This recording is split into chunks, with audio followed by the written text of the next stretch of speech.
Violence. Domestic violence, એકદમ સાચી વાત કરી. નારાયણી, તે ક્યારે પણ એવું સાંભળ્યું છે કે કોઈ પણ વહુને ત્રાસ આપવામાં, મારી નાખવામાં કે સળગાવી નાખવામાં કોઈ સસરા, જેઠ કે દિયરનો હાથ હોય? ક્યારે પણ નહીં. વહુને ત્રાસ આપવામાં અને મારી નાખવામાં હંમેશા સાસુ અને નણંદનો જ હાથ હોય છે.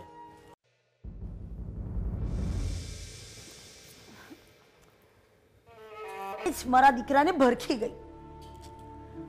નખવાય રોગ નહોતો મારા અભયને.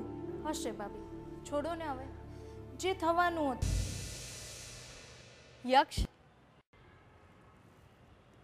એનું કારણ ખબર છે તને? કારણ કે તમે દીકરા હતા, કુળના દીપક હતા. મારે પણ ભણવું હતું, ડોક્ટર બનવું હતું, પણ હું દીકરી હતી. અને દીકરીઓએ તો સાસરે જઈને ઘરના કામો જ કરવાના હોય ને. સાસુ સસરાને સ્વાદિષ્ટ રસોઈ બનાવીને જમાડવાની હોય. એ જ હોય ને અમારી સ્ત્રીઓની જે. બોલવું સરળ છે અંકલ, એ તો જેના ઉપર વીતી હોય ને એને જ સમજાય કે આ ઘા તલવારનો હતો કે સોયનો. પુરુષને સ્ત્રીની વેદના ક્યાંથી સમજાય? બેટા, એટલે જ તો સંસારમાં સ્ત્રીને નારાયણી કહેવાય છે. માફ કરજો અંકલ, પણ આપણા સમાજની રચના જ કંઈક એવી છે ને કે નારાયણે ભલે જન્મ લેવા માટે નારાયણીની કુખનો સહારો લેવો પડ્યો હોય, પણ સ્ત્રી કદી નારાયણી બની જ નથી શકતી. And you know all the complications. પુત્ર હોવાની સાથે સાથે તું એક પતિ પણ છે. આ વાત મારે તને યાદ કરાવવાની. ડોક્ટરની સલાહ પ્રમાણે કર્યું હોત ને તો મારી આટલી હાલત ખરાબ ના થઈ હોત. પ્લીઝ પ્લીઝ, તમે અત્યારે જ મારા રૂમની બહાર જતા રહો.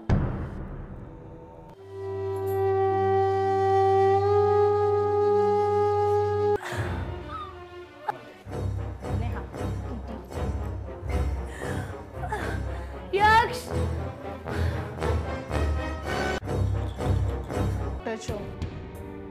You know situation is very critical. તાત્કાલિક ઓપરેશન કરવું પડશે.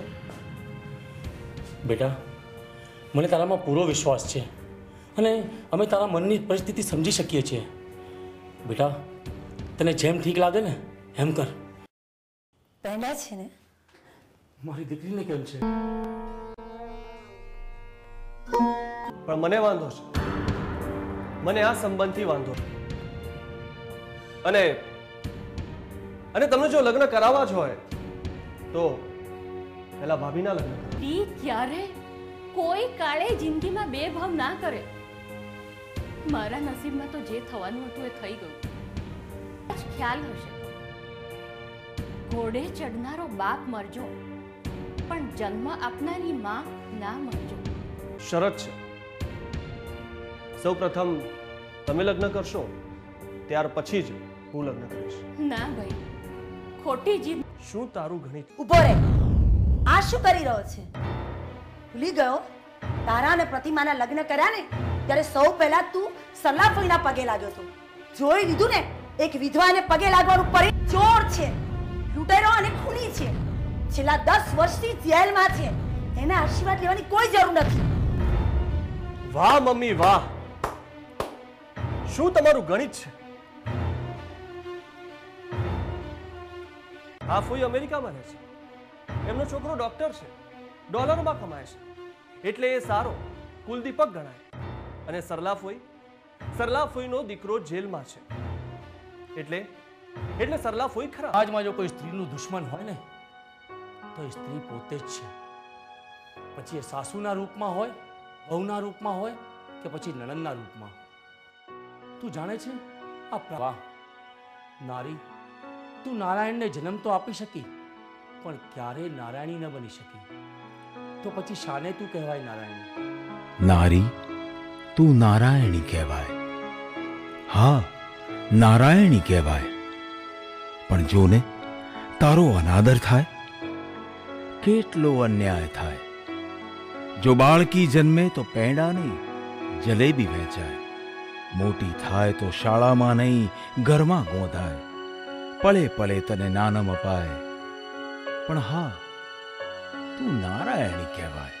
પરાયું ધન કહેવાય ને યુવાનીમાં સાસરે તગેડાય.